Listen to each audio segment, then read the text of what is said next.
Okay. Good afternoon, David. Can I start with a bit of injury news, please, mate? Any update on Michail Antonio? He's joined in training a couple of days. We're trying to see how his hamstring is and how he is. But it's just great to get him back out on the training pitch with us at the moment. Is the fact that Sebastian Haller played well last week and got that decisive goal, is that kind of allowing you to take a little bit more time with Antonio and not rushing back as he maybe has been before? Yeah, we want competition for places. I think we've got that now. We've got a few people who are queuing up, waiting to try and break into the team and get into the side. So hopefully when they get that opportunity, then they'll be ready. But yeah, we've got good competition at the moment. See many parallels between yourself and Aston Villa in recent months. You both had to fight hard after the restart to get yourself away from trouble, and you both succeeded. But you both look completely different sides after in the new season. Well, the last game of the season, Aston Villa came to the London Stadium, needing something to stay up. We had just done it the game before, really. So I think it does show the improvement from both sides. But from our side, I've been really pleased with the way the players have gone about it. We've picked up really where we left off, and if anything, I think we're showing much more quality. We're playing better, and thankfully we've picked up some big points in what is and has been a really difficult opening period. Had some welcome news this week about the first steps we can take back to getting crowds back into stadiums. You've always said how much better the game is with fans inside the stadium. How important a step was that this week, given that we're in Tier 2 in London? It's great news for any who loves football, to get supporters back. I think for West Ham, we're really looking forward to getting the supporters back in the stadium. And unfortunately, I'd like to say it was a lot more, but really at this moment in time, we're really thrilled that it's a start. Hopefully, football will see that the football clubs can manage it. We can start to get to bigger numbers quicker. Certainly, our stadium will seem extremely empty, only with 2,000 supporters in it, in the size of stadium we've got. So hopefully, the quicker we can get to bigger numbers, the better. But this is a start, and hopefully it works well. Very sad news this week about the death of Diego Maradona at the age of 60. Can I invite you to pay tribute to him? And also, did you ever meet him? I did. I mean, he was someone I got brought up in, and I was trying to think when I first remembered my memories of watching him. And I'm sure he was playing for Argentina under 18s, under 20s in the junior or the Youth World Cup at the time. And I was a young player in Scotland and trying to come through the Scottish schoolboys, the Scottish youth team. I remember Diego Maradona, and he was fantastic. People were showing the pictures of this new young player from Argentina at that time. But I was really fortunate that I was in Dubai with Manchester United, and Diego came to watch training and meet the players. And I've got to say, it's one of the first times where I really thought I would really like to get a picture with this guy, because it was really important for me. And me and my staff, we were thrilled to see him, and I was really pleased to meet him. It was a great experience. Thanks, Aidan. Naz, PLP, thanks. David, you're on a great run at the moment, and confidence must be really high in the squad as you go into this Villa game. Yeah, we've had a lot of confidence really from the start. We felt as if we've played well. We felt as if we've been improving, which is the thing I want us to do. I see it daily in training. I see the improvement in training. I see their standards improving, and with that, where victories have come, we've got some points from it. And how pleased have you been? I know Aidan mentioned it, Sebastian Haller, in terms of his goals and his all-round contribution in the last few weeks. Well, his contribution's been, we've played sort of the 3 games where Mickey Antonio's been out. It's been Liverpool away, Fulham at home, and Sheffield United away. So we're really pleased with what he's done. We want goals from him, we want assists, and we want a lot of good general play. So I've got good competition. There'll be times when we can play the two of them together. There'll be other times when we don't. So I'm looking forward to having them both firing. But obviously we're very aware of how well Mickey Antonio has been playing and what he's done in previous weeks and months. Recently, Villa have been a little bit inconsistent, but those wins that they got against Arsenal and Liverpool show that they'll be a really good and tough test for you, won't they? I think Villa have improved greatly. I think when they came to the stadium in the last game of the season, needing to stay up, it just shows you how tight football can be. And I don't know, I might be wrong, I think they were top of the league for a spell, Aston Villa. I think they were at the top. And it just shows you how quickly football can change. But, you know, the mood, you know, I think they've had some very good recruitment, Aston Villa. They spent big again this window. And I think that's given them a real chance of finishing strongly.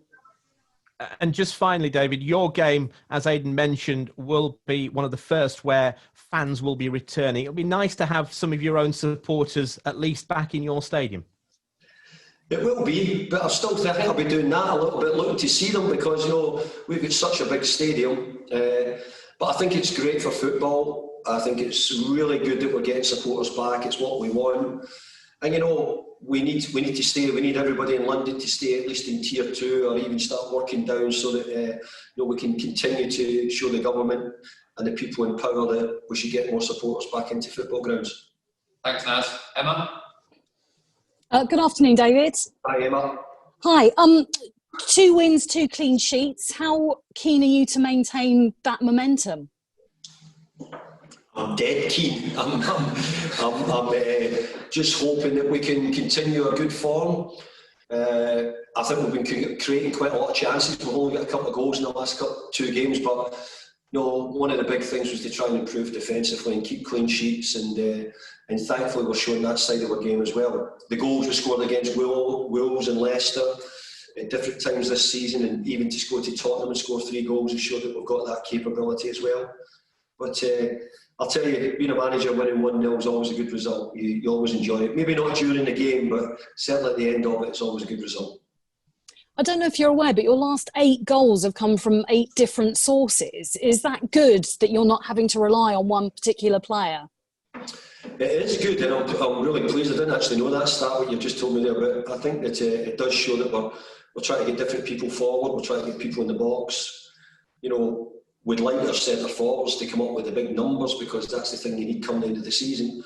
But I have to say, I'll take the goals wherever they come, and you know, I'm pleased that everybody's getting a chance to get a few goals. Aston Villa have really impressed, and particularly away from home so far this season. They've won every match they've played. They haven't conceded a goal yet away from home. That's going to be quite formidable for you to deal with, isn't it? Yeah, I watched them against Arsenal, and they were really, really good. And it shows you how far they've come on as a club. I think the recruitment's been excellent during the summer, and I think it's given them a great chance of improving from where they were last year. Thanks, Emma. Ian? Hi David, how are you doing? Very well, thanks. You've already been asked a couple of times about fans coming back. My question to you about that, because the game with Man United is live on Talk Sport, so that'll be the first time that we've had a commentary game for 9 months with supporters inside the stadium. How much is there an onus on the fans, not only to play their part in supporting the team, but also to play their part in following all the rules and behaving properly? Because it's only that way we're going to get more than 2,000 back. Yeah, well, I've got no doubt they'll play their part in following the rules, because I'm sure the club will have everything set up and everything will be prepared correctly, like I'm sure every club in the Premier League will do. I'm really looking forward to getting the supporters back. I'm looking forward to them coming back and seeing a hungry, positive, energetic team who we've been picking up some really good results, and we know we still need to keep doing a bit more. But we're working hard to get better. But I think the good news for me is that the lower league clubs are getting the supporters back as well, which is really important for football all around the country. That you know, teams in the first and the second division are all getting their supporters back. So hopefully that will help them, who, for many reasons, will need the revenue maybe much more than a club like West Ham. Jurgen Klopp's been talking this week about how unhappy he is with the fixture schedule, and particularly at that early game on a Saturday. In terms of the schedule in general, and it's not going to change anytime soon, player welfare, how important is it that we look at when we're asking the players to play in, and even how often we're asking the players to play?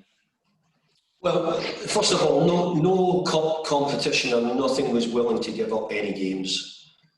We said that we had to play football last year for the integrity of football. We found that was the reason we had to finish the league season. This has now been squashed into a really small period.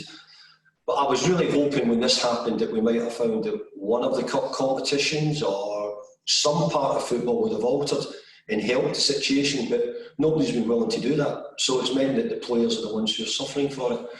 And the games are coming thick and fast. I have to say, here at West Ham, we've been fine. I wish we were in Europe. I hope we are in the future. But I have to say, it's a hard shift for all the clubs who are in those slots and playing the games regularly, and a lot of them with flights and travel involved in that as well. So I don't think the scheduling is very good. There's bits of our scheduling I certainly don't like, but look, unfortunately, nobody gave up any games, and it's meant that that's why we're in this situation. We'll ask finally about two players that are going to be in action on Monday night. First of all, your thoughts on Jack Grealish, who in the last 9 months, 12 months has turned into what would be now a very important player for England as well as Villa. But also from your side, Aaron Cresswell. Now, I saw him 2 or 3 years ago when he got an England cap, and I don't think he's far away, the form he's showing right now, from a return to that sort of level. Would you agree with that, David? Sorry, was that Aaron Cresswell you said at the last day? Yep, it was. Yeah. Well, first of all, I'd say that Aaron Cresswell's been excellent for us. You know, in both occasions I've been here, he's played very well.